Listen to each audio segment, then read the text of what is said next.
Saudara, terima kasih Anda masih tetap setia bersama kami di seputar Aceh. Pemirsa, Kementerian Hukum dan HAM Provinsi Aceh melaksanakan penyuluhan hukum serentak yang bertujuan untuk mengedukasi aparatur gampung di Aceh tentang pentingnya menjaga netralitas pada pemilu 2024. Kegiatan ini dipusatkan di Kampung Lampulo, Kecamatan Kota Alam, Kota Banda Aceh pada Rabu 23 Januari 2024.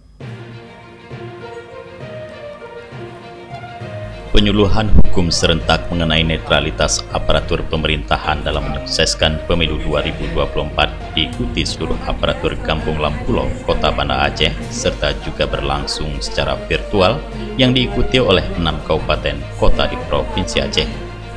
Selain di Aceh, kegiatan ini juga dilaksanakan serentak di 33 kantor Kementerian Hukum dan HAM yang tersebar di seluruh Indonesia.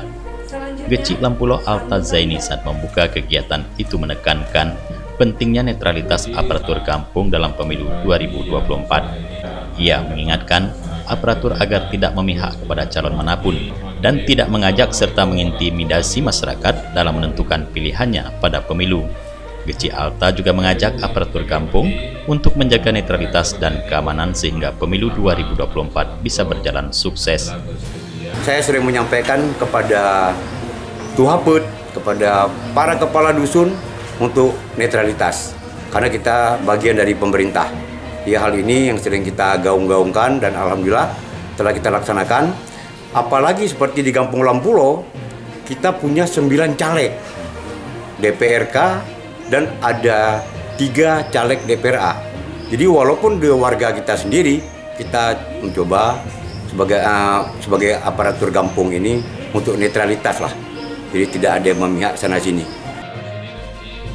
Sementara itu, Kabid Hukum Kemenkumham Aceh, Henry Rahman, menyatakan bahwa penyuluhan ini bertujuan untuk memberikan pemahaman kepada aparatur pemerintah mengenai pentingnya menjaga netralitas dalam mendukung suksesnya pemilu 2024. Henry juga mengajak seluruh aparatur kampung di Provinsi Aceh untuk mendukung pemilu 2024 dengan bijak dan netral sehingga bisa berlangsung aman dan sukses. Kita pada hari ini adalah kegiatan penyuluhan hukum bagi aparatur pemerintah, khususnya aparatur kampung yang dalam hal ini sebagai pelaksana atau yang mengendalikan dalam hal pelaksanaan pemilu. Jadi di sini dituntut agar aparatur kampung bersikap netral dalam hal pelaksanaan pemilu. Mungkin itu agar tercipta pemilu yang damai, yang adil bagi masyarakat. Total jumlah peserta aparatur pemerintah diberikan penyuluhan untuk seluruh Indonesia mencapai 2.640 orang. Penyuluhan serupa juga dilakukan di 66 titik lainnya secara serentak di seluruh Indonesia. Dari Banda Aceh, Tim Liputan Aceh TV melaporkan.